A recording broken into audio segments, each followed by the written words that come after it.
North Korea నియంత రూటే separate.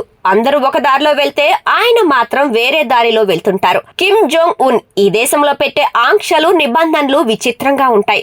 అందుకే కిమ్ తీసుకునే నిర్ణయాలు ప్రపంచ వ్యాప్తంగా సంచలనంగా మారుతుంటాయి. ప్రజల వ్యక్తిగత విషయాలను విశేషంగా ప్రభావం చేసే నిర్ణయాలు తీసుకుంటుండటం సంచలనంగా మారుతోంది.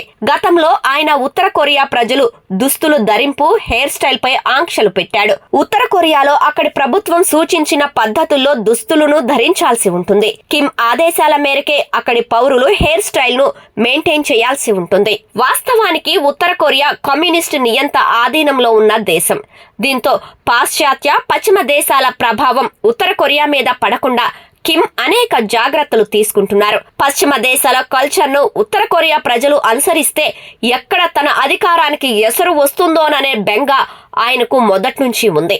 అందుకే ప్రజల వ్యక్తిగత జీవన శైలిపై కూడా ఆంక్షలు పెట్టడం ఆయన అలవాటుగా మార్చుకున్నారు.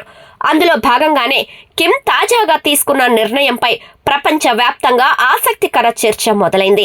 రెడ్ లిప్స్టిక్ పై కిమ్ బ్యాన్ విధించారు. ఇది పూర్తిగా పశ్చిమ, పాశ్చాత్య దేశాల కల్చర్ అని ప్రకటించారు. రెడ్ లిప్స్టిక్ వాడకం వల్ల పశ్చిమ దేశాల ప్రభావం దేశ ప్రజలపై గణనీయంగా ఉంటుందనే ఇలాంటి నిర్ణయం తీసుకున్నట్లు ప్రకటించుకున్నారు.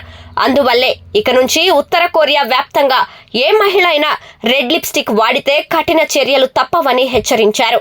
ఎంత కమ్యూనిస్టు దేశమైనా రాచరికం, పాశవికాన్ని గుర్తు చేసేలా ఇంతటి దారుణమైన ఆంక్షలేంటని ప్రపంచ వ్యాప్తంగా విమర్శలు వెల్లువెత్తుతున్నాయి. గతంలో కిమ్ మహిళల వ్యక్తిగత మేకప్ పై కూడా ఆంక్షలు పెట్టారు.